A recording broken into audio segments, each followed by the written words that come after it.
जग्गू एक लकड़ी की कुर्सी 3 दिन में बना सकता है और अब्बू उसी कुर्सी को 4 दिन में बना सकता है।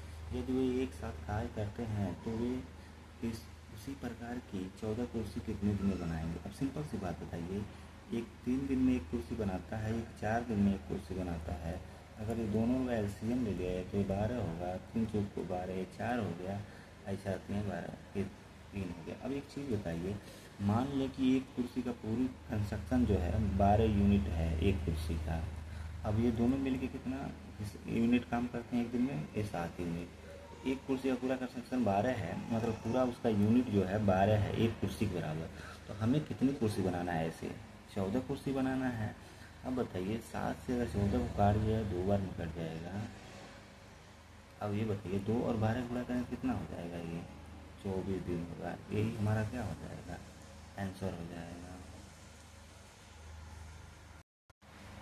यदि निम्नलिखित आंकड़ों का बहुलक 7 है तो के का मान ज्ञात कीजिए। देखिए 2 4 6 7 5 6 10 6 7 2k+1 और 9 7 13 है। तो देखिए के का मान इसमें क्या होगा, इसके जो ये वैल्यू है ना, ये जो बहुलक होगा 7 उसी के बराबर होगा। तो देखिए 2k+1 बराबर 7 रखते हैं। अब बताइए के का वैल्यू अगर क्या रहे, हमारा वैल्यू 7 हो जाएगा। देखिए के की जगह अगर 3 रहे तो हमारा वैल्यू क्या हो जाएगा, 7 हो जाएगा। इस प्रकार हमारा आंसर क्या हो जाएगा, 3 होगा, क्योंकि 3 दूना 6, 6 1 7 बहुलक हो गया।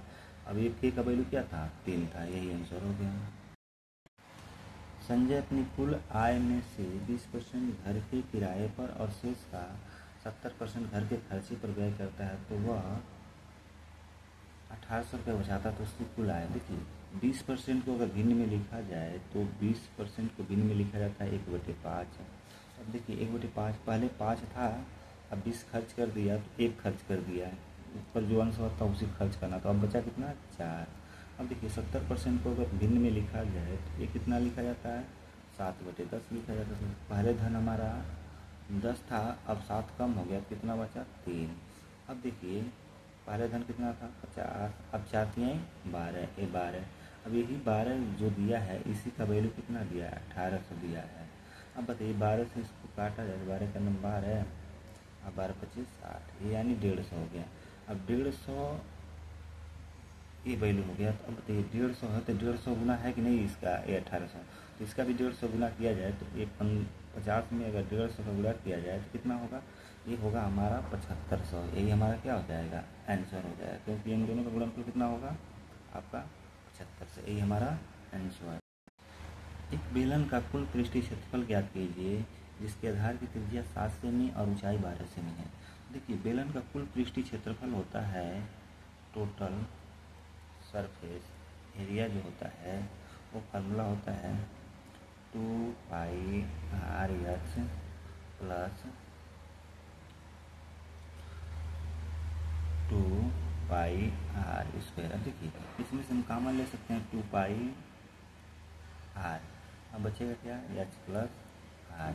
अब बताइए 2 पाई को उसमें रहने देना है, क्योंकि पाई आंसर में सभी जगह है, तो पाई रहने दिया जाए। 2r का वैल्यू कितना है, 7 है। अब बताइए एच और प्लस आर को जोड़ा जाए तो कितना हो जाएगा, ये 19 हो जाएगा। अब बताइए 14 और 19 का गुणा किया जाए तो कितना आएगा, 266 आएगा। यही हमारा क्या हो जाएगा, 266 पाई आंसर हो जाएगा। 297 इंटू 303 का मान ज्ञात कीजिएगा। देखिए सिंपल सी बात है, ये 297 को हम क्या लिख सकते हैं, 300 - 3 लिख सकते हैं, और 303 को क्या लिख सकते हैं, 300 + 3। अब बताइए a माइनस बी और a प्लस बी, तो ये फार्मूला क्या हो गया, a² - b² हुआ। अब बताइए 300 का स्क्वायर होगा तो ये क्या होगा, ये 90,000 हो जाएगा, और 3 का स्क्वायर होगा ये माइनस, तो क्या होगा 9। अब बताइए इसमें से अगर वैल्यू घटाया जाए तो क्या होगा, तो वैल्यू हमारा जो होगा ये वाली होगा 89,991। यही हमारा क्या हो जाएगा, आंसर हो जाएगा। चलिए रीजनिंग का क्वेश्चन देखते हैं। 26, 78, 36, 108, 66 और 198 यहाँ पे क्वेश्चन मार्क है तो आएगा। तो देखिए क्वेश्चन में कैसे सॉल्व करें। 26 है, फिर 78 है, फिर 36 है, फिर 108 है, और फिर यहाँ पे 66 है, फिर 198 है, फिर यहाँ क्वेश्चन मार्क है। देखिए ये पहला चीज तो 3 गुना है, ये देखा जाए ये भी 3 गुना है, ये भी कितना है 3 गुना है। तो यहाँ से रिलेशन नहीं मिल रहा, लेकिन ये रिलेशन को पता किया जाए। देखिए 26 से 36 हुआ है प्लस 10 बढ़ा है। अब देखिए 36 से 66 बढ़ा है प्लस 30 बढ़ा है, यानी 3 गुना हो रहा है। 10 का 3 गुना, तो ये बताइए इसका 3 गुना 30 का 3 गुना क्या होगा 90, यानी 66 में अगर हम प्लस 90 जोड़ दें तो यहाँ वाला संख्या मिल जाएगा। तो 90 और 66 जोड़ें तो कितना होगा 156, यही हमारा क्या हो जाएगा आंसर हो जाएगा। पद x-1, x+2, 3x+5 और y समानुपाती में है। यदि x बराबर 5 तो y का माना गया था। देखिए जब भी समानुपात में है तो इसमें हम x बराबर 5 रखें तो ये वैल्यू कितना हो जाएगा, 5 में से गया 4 हो जाएगा, ये कितना हो जाएगा 5 2 7 हो जाएगा। और इसमें अगर 5 रखें 5 से 15 5 20 हो जाएगा। और देखिए ये y का वैल्यू हमसे पूछ रहा है, ये दोनों क्या है समानुपात में। अब बताइए एक सिंपल सी बात, जो रिलेशन यहाँ पे है 4 के साथ वही रिलेशन यहाँ पे होना चाहिए। तो ये बताइए ये 4 का कितना गुना है, ये है 5 गुना। तो यहाँ पे जो वैल्यू होगा ये 7 का भी 5 गुना होगा, तो इसका मतलब y का वैल्यू कितना होगा 35 होगा, क्योंकि 4 का ये वाली जो वैल्यू क्या है 5 गुना है, तो 7 का भी ये क्या होगा 5 गुना वैल्यू होगा, तो 7 × 35। इस प्रकार हमारा आंसर क्या हो जाएगा 35 हो जाएगा। एक वॉलेट में 10 रुपये और 50 रुपये मूल्य वर्ग के नोट हैं। नोट की कुल संख्या 12 है।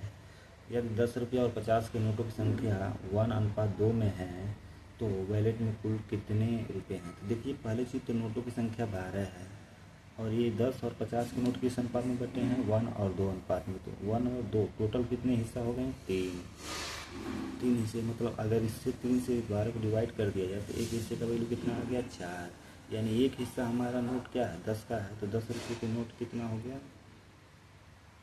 4 हो गया। 2 यूनिट क्या है 50 के नोट हैं, तो देखिए 2 यूनिट 1 यूनिट 4 है, तो 50 के नोट कितना हो जाएगा 2 यूनिट 8। अब इनका योग करना है तो ये 40 रुपया हो जाएगा और ये कितना हो जाएगा 1 40, यानी ये 400 हो जाएगा। इन दोनों को ऐड कर लें तो हमारा कुल मिला के कुल वॉलेट में कितना रुपया थे 440, यही हमारा क्या हो जाएगा आंसर हो जाएगा। यदि 6 पुरुष और 8 लड़के किसी काम को 10 दिन में कर सकते हैं, जबकि 26 पुरुष और 48 लड़के उसी काम को 2 दिन में कर सकते हैं, तो 15 पुरुष और 20 लड़के द्वारा उसी काम को करने में लगा समय। तो देखिए जब भी ऐसा क्वेश्चन आए तो जो पुरुष है पुरुष का गुणा दिन में करिए, यहाँ पुरुष है तो देखिए 6 पुरुष का अगर 10 में गुणा किया जाए तो 60 पुरुष होगा। और फिर पुरुष को देखेंगे 26 पुरुष का अगर 2 में गुणा किया जाए तो 52 होगा। तो देखिए 6 पुरुष का 10 में गुणा किया तो 60 हुआ, और 26 पुरुष का 2 दिन में गुणा किया तो ये कितना होगा आपका 52 होगा। तो इनका अंतर कर दीजिए और इसके साथ पुरुष को P मान लीजिए। अब देखिए लड़के की बात की है तो 8 लड़के 10 दिन में कितने होंगे 80 होंगे। ये ध्यान देना है जो ज़्यादा रहेगा उसमें से कम घटेगा।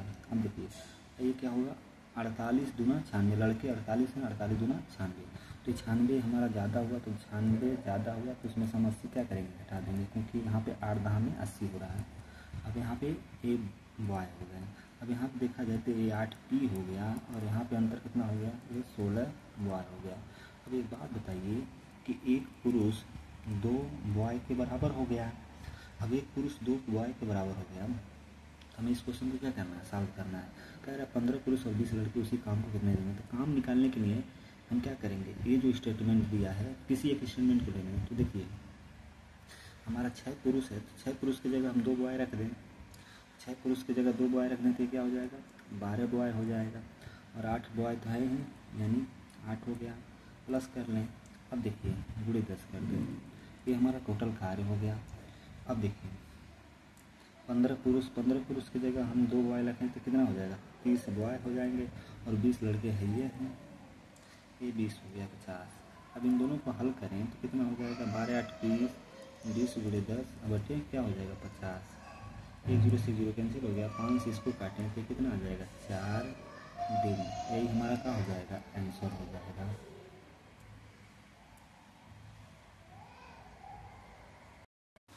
एक त्रिभुज की भुजा 24 सेमी, 32 सेमी और 40 सेमी। देखिए पहला चित्र, ये जो भुजा दिया है ट्रिपलेट है। देखिए तीनों को एक चीज से काटा जाए, 8 3 24, 8 चौको 32, 8 5 40। तीनों को 8 से काटने पर बन रहा है 3 4 और 5, और 3 4 5 क्या है, ट्रिपलेट है, तो ये भी क्या होगा, ट्रिपलेट होगा। इस प्रकार हमारा आंसर निकालेंगे इसका कि लंब की लंबाई, मतलब सबसे लंबी भुजा पर खींचे गए लंब की लंबाई, तो हमारा क्या होता है, त्रिभुज का क्षेत्रफल निकालें 1/2 आधार गुणे ऊंचाई, क्योंकि सबसे लंबी भुजा तो एकड़ हो जाएगी। अब देखिए आधार गुणे ऊंचाई, ये 24 गुणे 32, लेकिन ये क्षेत्रफल जो होगा ये भी फार्मूले से देखा जाए तो 1/2 आधार, अब इसको मान के चला जाए 40, और जो लंब डाला गया उसकी ऊंचाई नहीं मालूम है, क्योंकि दोनों भी ही हाइट, इसका क्षेत्रफल निकालने का ही तरीका है। ये तो समकोण त्रिभुज से निकल गया, और यहाँ पे जो कड़ से लंब डाला गया है उससे निकालना है, वो लंब को एच मान के। अब देखिए 1/2 से 1/2 ये कैंसिल हो जाएगा, और यहाँ पे 8 से काटा जाए, 8 चौको 32, 8 5 40, ये कट गया। तो देखिए सिंपल सी बात है, इतनी बार में कट गया। अब एच का वैल्यू निकाला जाए तो 24 से गुणा इसमें कर दिया जाए, तो अब देखिए ये क्या होगा, 24 गुणे 4/5, एच का वैल्यू निकालना है, तो 5 से भाग देना है। तो क्यों नहीं इसको 10 बना ले, सबसे आसान रहेगा। 10 बनाने के लिए हम क्या करेंगे, इसको गुना करेंगे, 48 हो जाएगा, 48 गुणे 4 अब बटे 10 हो जाएगा। अब हमारा कैलकुलेशन क्या हो जाएगा, आसान हो जाएगा। अब इसको हम 48 गुणे 4 करें तो हमारा क्या होगा, 192 होगा। 192 में अगर 10 डिवाइड करें तो ये क्या हो जाएगा, 19.2 सेमी। यही क्या हो जाएगा, 19.2 सेमी हमारा हाइट हो जाएगा, ये हमारा आंसर हो जाएगा।